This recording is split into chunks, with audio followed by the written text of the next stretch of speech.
स्वागत है आपका हमारी इस खास पेशकश में। मैं हूं गीतू चौहान। कोरोना के नए वेरिएंट से कई देशों में हड़कंप मच गया है। WHO ने नए वेरिएंट का नाम ओमिक्रॉन रखा है। नए वेरिएंट को देखते हुए एक बार फिर से हवाई सेवा प्रभावित हो रही है। एक्सपर्ट्स का मानना है कि ओमिक्रॉन अब तक का सबसे खतरनाक वेरिएंट है। बड़ी बात यह है कि दक्षिण अफ्रीका में एक हफ्ते में नए वेरिएंट के कारण 210% केस बढ़े हैं। देखिए रिपोर्ट। पिछले 2 साल से जिस महामारी ने पूरी दुनिया को तबाह कर रखा है, अब उसका 32वां वेरिएंट सामने आया है, जिसे नाम दिया गया है ओमिक्रॉन।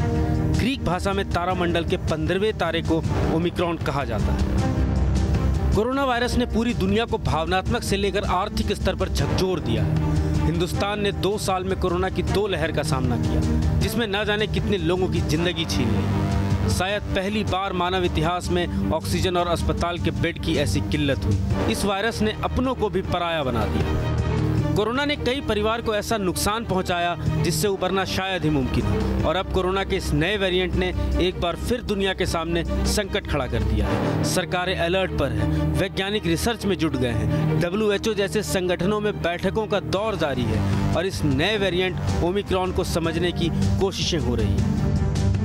दक्षिण अफ्रीका के राष्ट्रीय सार्वजनिक स्वास्थ्य संगठन national institute for communicable disease ने पुष्टि की है कि दक्षिण अफ्रीका में ओमिक्रॉन वेरिएंट का पता चला है और जीनोम अनुक्रमण के बाद ओमिक्रॉन के 22 मामले की पुष्टि हुई है। खतरा बढ़ने से पहले ही बचाव के उपाय अपनाए जा रहे हैं। इसके साथ ही दुनिया के दूसरे देशों में भी इस पर चिंता जताई गई है। इस नए वेरिएंट को लेकर चिंता वाजिब है, क्योंकि रिपोर्ट्स में दावा है कि ओमिक्रॉन वेरिएंट अब तक का सबसे अधिक तेजी से फैलने वाला वेरिएंट है। साथ ही अंदाजा लगाया जा रहा है कि कोरोना वैक्सीन से बने एंटीबॉडीज भी ओमिक्रॉन वेरिएंट के सामने कमजोर हैं। अफ्रीका में जो नया वेरिएंट मिला है वो B11529 के नाम से जाना जा रहा है और उसके 22 केसेस वहाँ मिले हैं। और ख़तरनाक इसलिए कहा जा रहा है कि ये बहुत तेज़ी से इन्फेक्शन फैलाता है। और मेरा ये मानना है जब भी कोई नया वेरिएंट आता है वो इन्फेक्शस ज़्यादा होता है, लेकिन उसकी विरुलेंस कम होती है। मतलब क्या है कि तेज़ी से, मान लीजिए पहले एक पेशेंट में था वायरस तो 10 को फैलाता था, और सेकंड में वो 30 को फैलाता था, और थर्ड ये वेव जब भी है या जब भी विरुलेंस इसकी इन्फेक्शस है वो एक पेशेंट 30-40 पेशेंट से ज़्यादा को एक साथ फैला सकता है। इसीलिए इसको खतरनाक माना है। कोरोना के इस 32वें वेरिएंट ने सरकारों को नए सिरे से सोचने और कठोर कदम उठाने पर मजबूर कर दिया है। 3 देशों में अब तक इस वेरिएंट के 26 मामले सामने आए हैं। दक्षिण अफ्रीका में 22 मामले, बोत्सवाना में 3 और हांगकांग में 1 मरीज की पुष्टि हो चुकी है।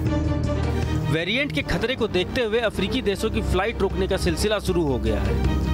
इजराइल ने 7 अफ्रीकी देशों में आने जाने पर पाबंदियां लगा दी है। इजराइल सरकार ने दक्षिण Africa, Lesotho, Botswana, Zimbabwe, Mozambique, Namibia और एस्वातिनी जैसे देशों को रेड लिस्ट में डाल दिया है। साथ ही विदेशों से लौटने वाले सभी यात्रियों को 7 से 14 दिन तक होटल में क्वारंटीन का नियम सख्ती से लागू करने के निर्देश दिए गए हैं। वहीं ब्रिटेन की बात करें तो यहाँ 6 अफ्रीकी देशों से आवाजाही पर रोक है। ब्रिटेन सरकार ने इन देशों की सभी फ्लाइट रोक दी है। ऑस्ट्रेलिया ने भी इन देशों से आ रहे यात्रियों को लेकर नियम कड़े कर दिए। हिंदुस्तान में अभी त्योहारों का सीजन था तो लोगों ने बाजारों में जमकर खरीदारी की, जिस दौरान लापरवाही भी बरती गई। स्कूल कॉलेजों को फिर से खोल दिया गया है। सब कुछ सामान्य होता दिख रहा है, लेकिन कोरोना के इस नए वेरिएंट ने एक बार फिर खतरे की घंटी बजा दी है। मध्य प्रदेश और छत्तीसगढ़ में भी लगातार कोरोना संक्रमितों का आंकड़ा बढ़ रहा है। हालांकि स्वास्थ्य टीमें संक्रमण रोकने के लिए कोरोना वैक्सीन लगवाने के अभियान में जुटी हुई हैं।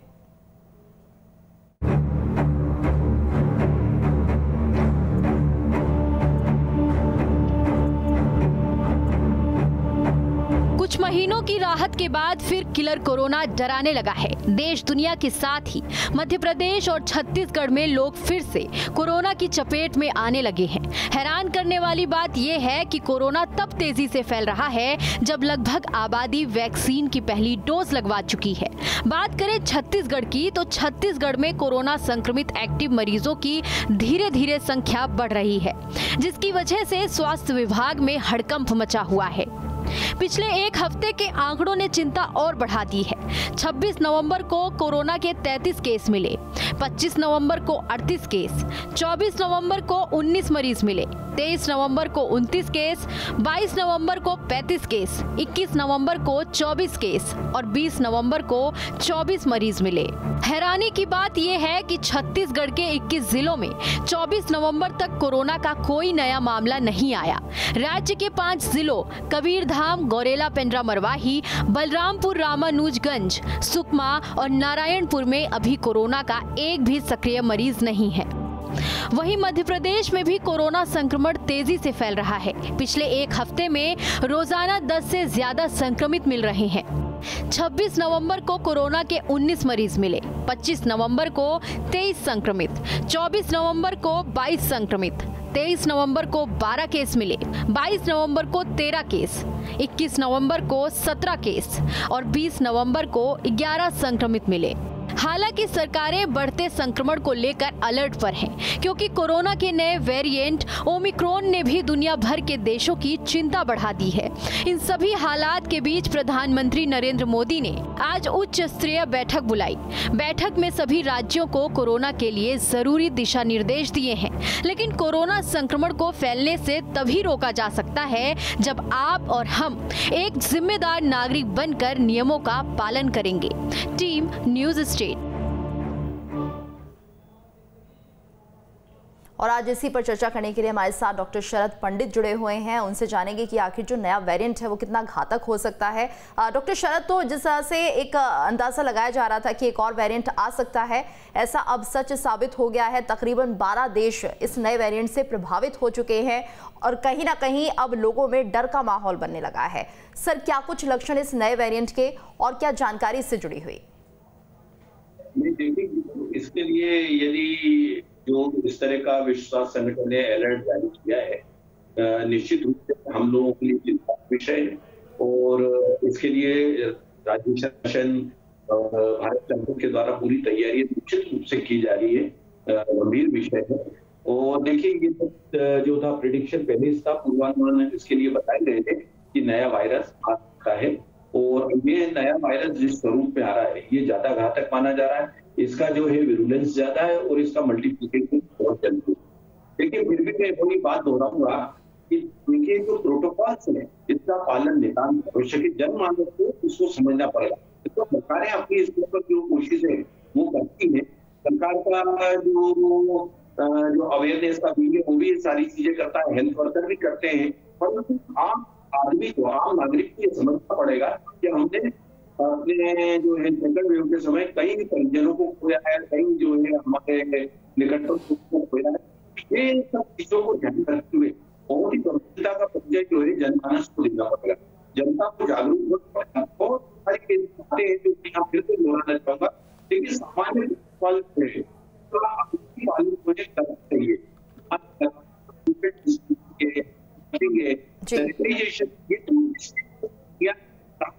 बुनियादी तो आवश्यकता है हर आदमी को आज भी करना है। दूसरा जो है अनावश्यक रूप से जो है वो घर से बाहर नहीं निकले। देखिए, किसी को आवश्यक है, वर्किंग लोग हैं वो लोगों को जाना है, परंतु जो बच्चे हैं या वृद्धजन हैं उनको जो है यथासंभव जो है बाहर यदि आवश्यक नहीं है तो टालना चाहिए जाना। दूसरा जो है ये एक जो इस तरह की प्रवृत्ति है, राजनीतिक रैलियों में भीड़ करना या सामाजिक जो है कार्यक्रमों में भीड़ करना, हमको अभी भी उसके लिए गंभीरता से सोचना पड़ेगा।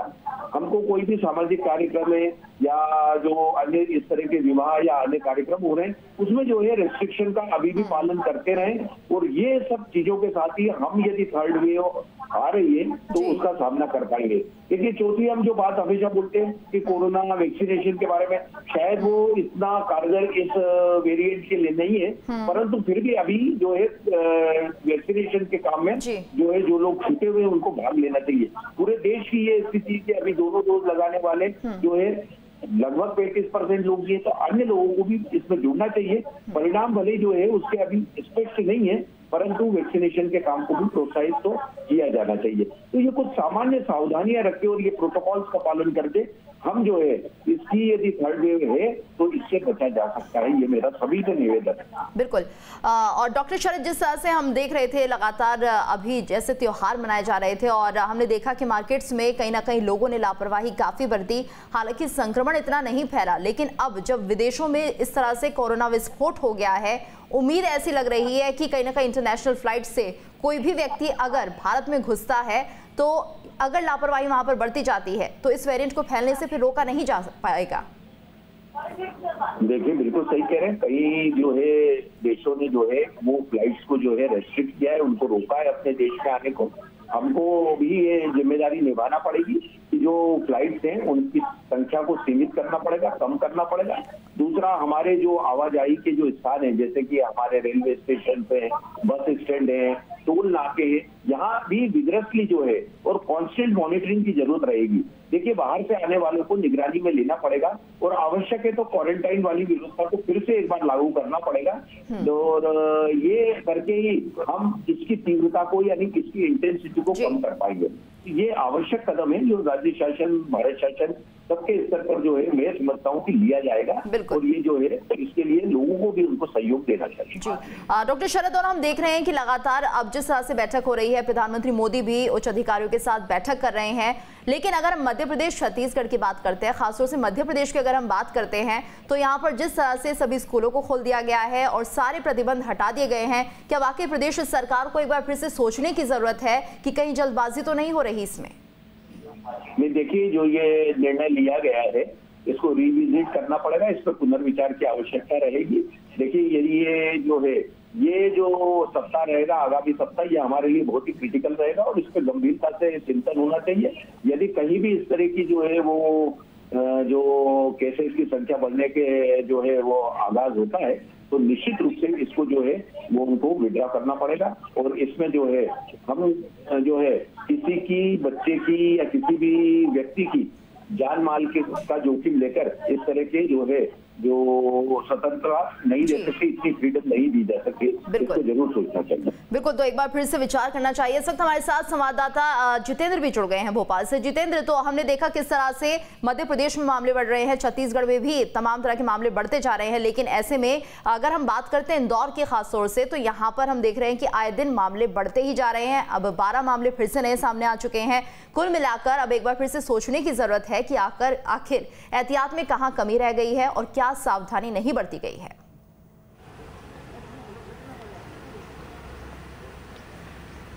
हाँ बिल्कुल, तो देखिए आप लगातार देखेंगे कि तो मध्य प्रदेश में जो मामले हैं कोविड के वो बढ़ते जा रहे हैं, लेकिन जो नया वेरिएंट है ओमिक्रॉन, अभी इस तरह का जो मामला है वो सामने निकल कर नहीं आया है। चिकित्सा शिक्षा मंत्री ने भी जब मॉनिटरिंग की है, उनसे भी जब हमने पूछा तो उन्होंने भी साफ कर दिया है कि अभी इस तरह का जो वेरिएंट है वो मध्य प्रदेश में नजर नहीं आया है। लेकिन ये कहना भी गलत नहीं है कि लगातार जो मामले हैं वो बढ़ते जा रहे हैं। आप देखिए, कल का जो डाटा रिपोर्ट आई थी उसके मुताबिक मध्य प्रदेश में टोटल 9 लोग थे जो कोविड के पॉजिटिव पाए गए थे। इंदौर की हम बात करें तो इंदौर में ज्यादा मरीज सामने निकल कर आए, और जब आपने देखा होगा कि सेकेंड लहर आई थी उस दौरान भी सबसे ज्यादा अगर कोई केसेस बढ़े थे तो वो इंदौर में बढ़े थे। पूरे देश के अंदर सबसे ज्यादा केसेस कोविड के इंदौर में निकल कर आए थे। अब एक बार फिर से कहने की चिंता का ये विषय बनता जा रहा है कोविड, और साथ ही साथ यहाँ देखने को भी मिलेगा कि जो टेस्टिंग है वो भी लगातार चलाई जा रही है, लगातार की जा रही है, लेकिन जो नया वेरिएंट निकल कर आया है उसने कहीं ना कहीं लोगों के मन में डर बना के रखा है। हालांकि अभी तक मध्य प्रदेश में ओमिक्रॉन का जो नया वेरिएंट है कोविड का, उसका अभी तक किसी भी प्रकार से यहाँ पर देखने को नहीं मिल रहा है, ना ही उसका कोई असर देखने को मिल रहा है कि किसी व्यक्ति में ये वेरिएंट पाया गया हो, लेकिन कोविड पाया जरूर जा रहा है। देखिए, सरकार के लिए चिंता का विषय यही है क्योंकि मध्य प्रदेश में तमाम जो चीजें हैं उन्हें खोल दिया गया है, और उनको खोलने का कारण ये था कि मध्य प्रदेश की जो आर्थिक स्थिति है उसको सुधारा जा सके, और कहीं ना कहीं जनता की भी यही मांग थी कि जल्द से जल्द जितने प्रतिबंध लगाए गए हैं उन्हें हटाया जाए, उन्हें वापस खोला जाए, क्योंकि अब वैक्सीनेशन के मामले में मध्य प्रदेश आगे चल रहा है। आप देखिए कि वैक्सीनेशन के मामले में मध्य प्रदेश ने रिकॉर्ड कायम किए हैं, तो ऐसे में लोगों की भी कहीं ना कहीं ये मांग निकल कर आई थी, क्योंकि कई ऐसे कार्य थे जो पूरी तरह से रुके हुए पड़े थे। खासतौर पर इंडस्ट्री जो क्षेत्र था, इंडस्ट्रियल जो इलाके थे, उन्हें खासा नुकसान हो रहा था। ऐसे में यही मांग लगातार निकलती आई पहले, और उसके बाद इसे खोला गया, लेकिन खोलने के बाद से जो मामले हैं वो बढ़ रहे हैं। लेकिन देखिए, डर इसलिए अभी लोगों में नहीं है क्योंकि हमने ये भी देखा है कि जिन लोगों में कोविड के लक्षण पाए गए हैं उनमें से ग्रेजुअलिटी अभी कहीं पर भी नहीं हुई है, और इसका कारण सिर्फ एक ही बात है, वो यह है कि मध्य प्रदेश में जो वैक्सीनेशन हुआ है वो काफी अच्छे से हुआ है, लोगों को वैक्सीनेशन के जो डोज है वो लगे हैं। तो कहीं ना कहीं देखिए, क्योंकि सेकंड लहर में देखा था कि जिस प्रकार से आपने देखा था कि लगातार लोग अपनों से खो रहे थे, किस जिस प्रकार से लोगों की जो डेथ थी वो सामने निकल कर आ रही थी, तो कहीं ना कहीं इस बार इस तरह के जो मामले हैं वो आए नहीं है। लेकिन देखिए ये भी चिंता का विषय है कि कोविड बढ़ता जा रहा है, फिलहाल मॉनिटरिंग की जा रही है। बिल्कुल जितेंद्र, और इसमें चिंता की बात ये है कि जिस तरह से मामले सामने आ रहे हैं, अगर वो म्यूटेटेड होते रहे तो वो और घातक हो सकते हैं। हमारे साथ विनोद भी जुड़े हैं ग्वालियर से। विनोद, अगर हम ग्वालियर की बात करते हैं तो यहाँ पर जब से ओमिक्रॉन आने की बात कही जा रही है तो क्या लगता है, हालांकि देश में अभी पुष्टि नहीं हुई है, लेकिन अगर कहीं भी चूक होती है और अगर ओमिक्रॉन भारत में आ जाता है तो ये स्थितियां बिगाड़ सकता है। ऐसे में किस तरह की सावधानियां बरती जा रही हैं ग्वालियर में?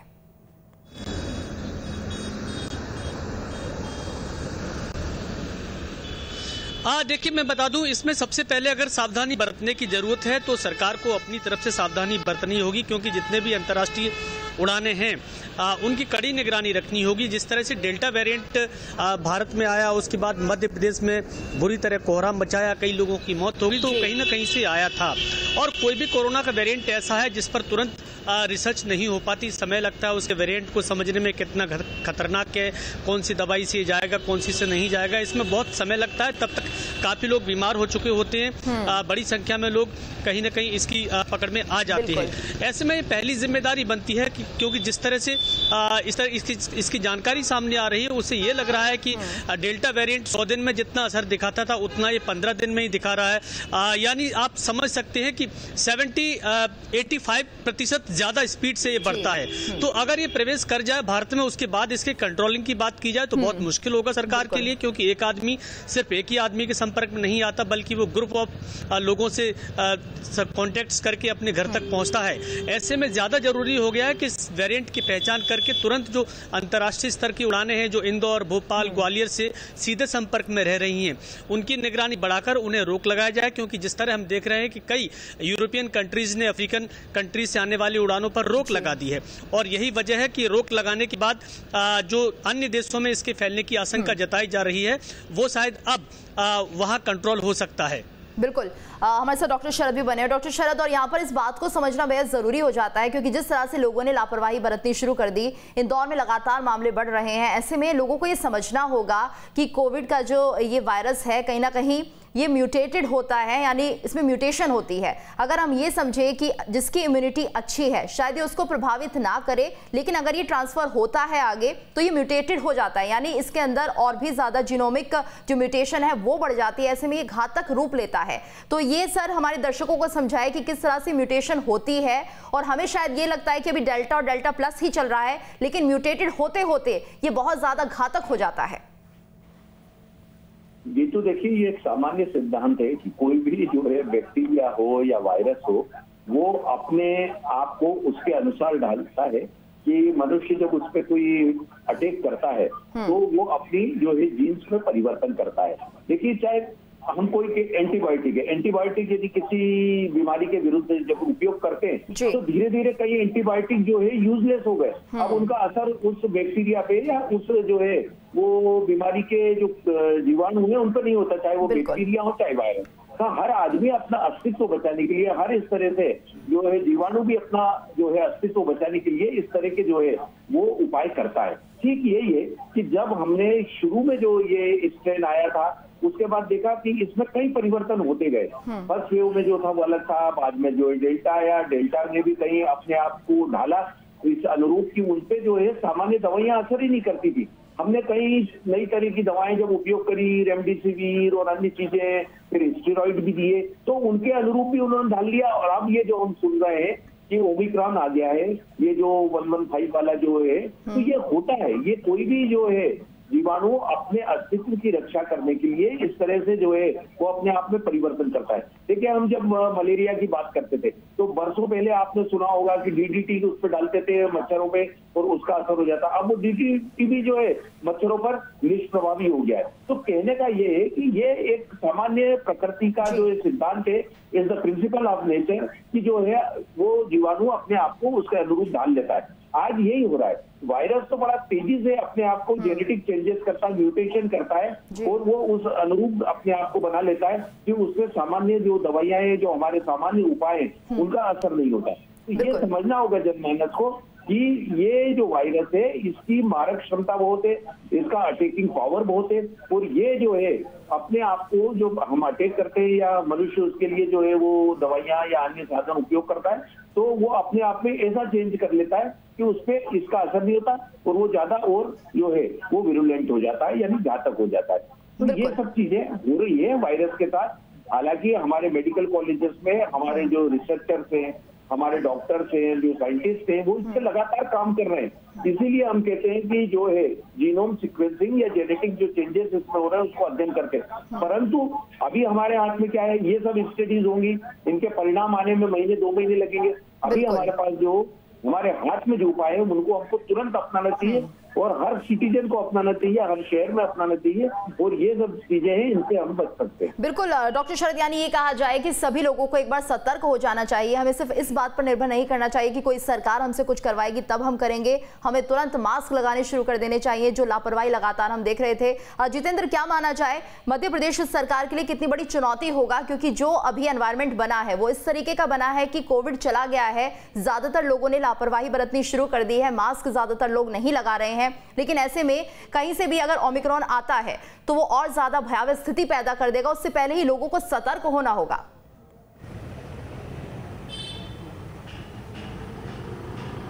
बिल्कुल, देखिए अगर गीतों हम बात करें मध्य प्रदेश की, तो देखिए मध्य प्रदेश में आपको अलग अलग जगहों पर अलग अलग तरह के जो लोग हैं वो भी नजर आएंगे।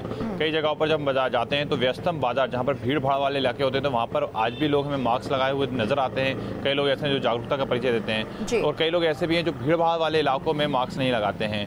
हालांकि सरकार ने कहा है कि अगर आप भीड़ भाड़ वाले इलाकों में जहाँ पर काफ़ी ज़्यादा संख्या में आपके साथ लोग मौजूद हैं वहाँ पर आप सावधानी बरतिए। आप अकेले कहीं जा रहे हैं, आप अकेले कहीं घूम रहे हैं या फिर आप अकेले कहीं हैं तो वहाँ आप आराम से रह सकते हैं, लेकिन अगर आप भीड़ भाड़ वाले इलाके में हैं तो आपको कहना कि थोड़ी बहुत सावधानी बरतनी पड़ेगी। खासतौर पर अगर हम बात करें इंदौर की, तो देखिए इंदौर एक ऐसा शहर है मध्य प्रदेश का जहां पर इंटरनेशनल फ्लाइटें आती हैं, जहां पर सभी जो राज्य हैं वहां की फ्लाइटें आती हैं। तो यहाँ पर देखिए एक तो डोमेस्टिक फ्लाइटें और इंटरनेशनल फ्लाइटों का आना जाना यहाँ पर लगातार लगा रहता है, और ऐसे में जब यहाँ फ्लाइट्स आती हैं तो जाहिर सी बात है कि इनसे आने वाले जो लोग हैं उनका जो पहले टेस्ट किया जाता था, अभी वर्तमान में वो ऐसा टेस्ट नहीं हो रहा है। राजा भोज एयरपोर्ट की अगर हम भोपाल की बात करें या इंदौर की बात करें तो जो पहले टेस्टिंग व्यवस्था की गई थी खासतौर पर एयरपोर्ट पर, तो वो ऐसा लगता है कि पूरी तरीके से खत्म हो गई है या फिर हो रही है तो नाम मात्र के लिए हो रही है। तो देखिए जो भी वेरिएंट आता है, जो भी वायरस आता है, वो आपने देखा होगा कि कभी एक जगह से नहीं आता है। कोई भी वायरस अगर आता है तो वो कहीं दूसरे व्यक्ति से, एक व्यक्ति से दूसरे व्यक्ति तक पहुंचता है और दूसरे शहरों से आया हुआ देखने को मिला है। मध्य प्रदेश में भी जो पहला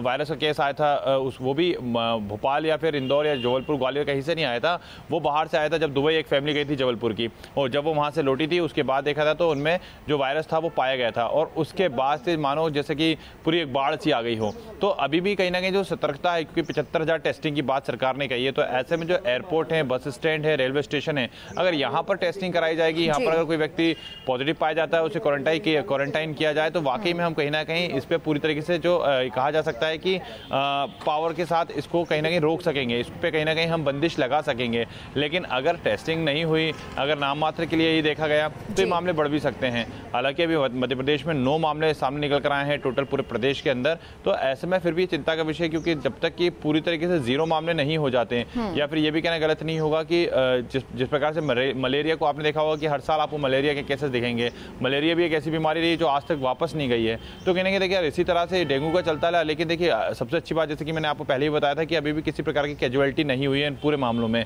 तो ये कहीं ना कहीं एक अच्छा संदेश मैसेज है मध्य प्रदेश के लिए, क्योंकि वैक्सीनेशन की ओर लोग ज्यादा बढ़ रहे हैं। और अब देखिए कई लोग ऐसे भी हैं, क्योंकि कोविड का खात्मा सिर्फ वैक्सीनेशन से हो सकता है, लेकिन आज भी कई लोग ऐसे मध्य प्रदेश में जिनका वैक्सीनेशन कंप्लीट ही नहीं हो पाया है। सेकंड डोज के लिए लगातार उनको फोन किए जाते हैं, उनको कॉल सेंटर्स बनाए गए हैं कि आप आके अपना जो बिल्कुल जितेंद्र, और यही शायद कुछ ऐसी बातें हैं जो कि प्रदेश सरकार के लिए सख्त चुनौती बनी हुई है कि सेकंड डोज लगवाने के लिए लोग नहीं पहुंच रहे हैं। ऐसे में एक और वेरिएंट आ गया है जो इतना घातक है कि जो पहले वाले वेरिएंट्स गए हैं उनसे कई गुना घातक ही बताया जा रहा है, तकरीबन 210% घातक है ये नया ओमिक्रॉन, और ऐसे में बहुत ज्यादा सावधानियां जरूरी है।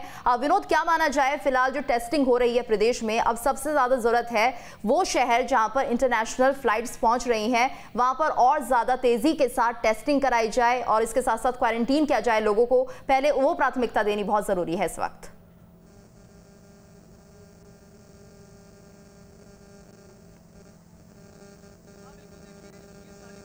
एयरपोर्ट पर लैंड हो रही थी, वहां भी टेस्टिंग करना जरूरी था। और अगर कोई इस तरह के लक्षण का व्यक्ति पाया जाता है तो उसको क्वारंटाइन किया जाता था, किसी को होम क्वारंटाइन भेजा जाता था, किसी को हॉस्पिटल, तो किसी को अलग अलग जगह पर क्वारंटाइन किया जाता था, जो शासन और प्रशासन ने इंतजाम किए थे। लगभग वैसी व्यवस्थाएं एक बार फिर से शुरू करनी पड़ेगी, क्योंकि जिस वेरिएंट के बारे में कहा जा रहा है उस पर वहाँ के विशेषज्ञों ने कहा है कि ये बहुत ज्यादा स्पीड से आगे बढ़ता है, यानी जितना संक्रमण 100 दिन में फैलता था वो 15 दिन में ये फैला सकता है। तो ये कहीं ना कहीं तो वहाँ पर रिसर्च हुई होगी या वहाँ के जो विशेषज्ञ हैं उन्होंने इस तरह की जानकारी गवर्नमेंट को दी होगी, तभी ये बात सामने आई है। तो ऐसे में अब ज्यादा जरूरी हो गया है कि ये वेरिएंट इंडिया में एंटर न कर पाए, देश में प्रवेश करने से पहले ही उसके रोकने के इंतजाम कर दिए जाए, तो कम से कम जितने लोग बिल्कुल विनोद, इसे रोकने के इंतजाम पहले कर दिए जाए तो बहुत ज्यादा बेहतर होगा। खासतौर से एमपीसीजी में जिस तरह से लगातार मामले बढ़ रहे हैं, बहुत ज्यादा सतर्क होना होगा प्रदेश सरकार को और लोगों को भी। बहुत बहुत शुक्रिया आप सभी का इस चर्चा में हमारे साथ जुड़ने के लिए। और इसी के साथ इस खास पेशकश में इतना ही।